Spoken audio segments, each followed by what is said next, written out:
Hi friends, welcome back to my channel. இன்னைக்கு நம்ம பார்க்க போகிற வீடியோ என்னன்னு பார்த்தீங்கன்னா, காரிய சித்தி உண்டாக கந்தசஷ்டி வழிபாடு பற்றி தான் இந்த வீடியோவில் பார்க்க போகிறோம். கந்தசஷ்டி விரத நாட்களில் 6ஆம் நாளாக சூரசம்ஹாரம் திகழ்கிறது. இன்றைய நாளில் பலருமே முருகப்பெருமானை நினைத்து ஒரு நாள் முழுவதும் விரதம் இருந்து வழிபாடு செய்வார்கள்.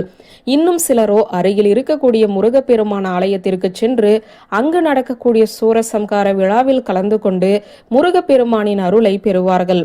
விரதம் இருக்க இயலாதவர்கள் இன்றைய தினம் வழிபாட்டை மட்டுமாவது செய்வார்கள்.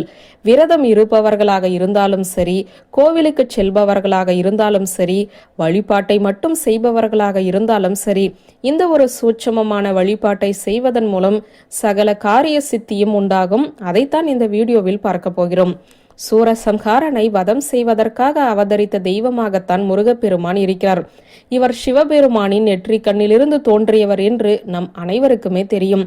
அதனால் சிவபெருமானும் முருகப்பெருமானும் ஒரே சாராம்சத்தை கொண்டவர்களாக இருக்கிறார்கள் என்றும் சொல்லலாம்.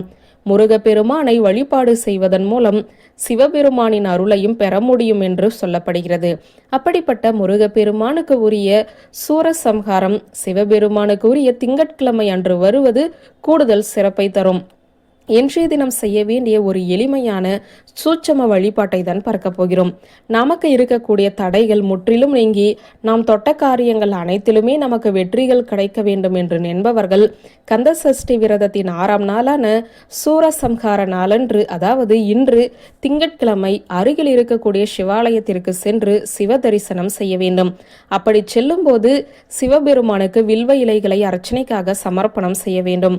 ஒருவேளை சிவபெருமானின் ஆலயத்திற்கு செல்ல இயலவில்லை என்பவர்கள் வீட்டிலேயே இருக்கக்கூடிய சிவபெருமானின் படம், சிலை மற்றும் முருகப்பெருமானின் படம், சிலை போன்றவற்றிற்கு வில்வ இலைகளை சமர்ப்பணம் செய்யலாம். அதே சமயம் வில்வ இலைகளால் அர்ச்சனையும் செய்யலாம். சூரசம்ஹார நாளன்று முருகப்பெருமானை எந்த அளவிற்கு வழிபாடு செய்ய வேண்டுமோ அதே அளவிற்கு சிவ வழிபாட்டிலும் நாம் ஈடுபட வேண்டும்.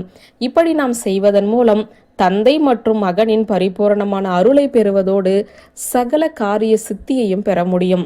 சிவபெருமானுக்கு உரிய வில்வ இலையை சிவபெருமானுக்கு மட்டுமே சமர்ப்பணம் செய்யாமல் முருகப்பெருமானுக்கும் சமர்ப்பணம் செய்து வழிபாடு செய்யும் போது அளவில்லாத நன்மைகள் உண்டாகும்.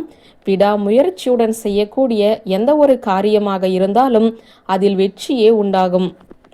இருப்பினும் அந்த வெற்றிகளை பெறுவதற்கு முருகப்பெருமானின் அருளையும் சிவபெருமானின் அருளையும் கந்தசஷ்டி கவசத்தின் 6ஆவது நாள் இந்த முறையில் வழிபாடு செய்து பெறலாம் என்ற தகவலை சொல்லி இந்த வீடியோவை நிறைவு செய்கிறேன். நன்றி, வணக்கம்.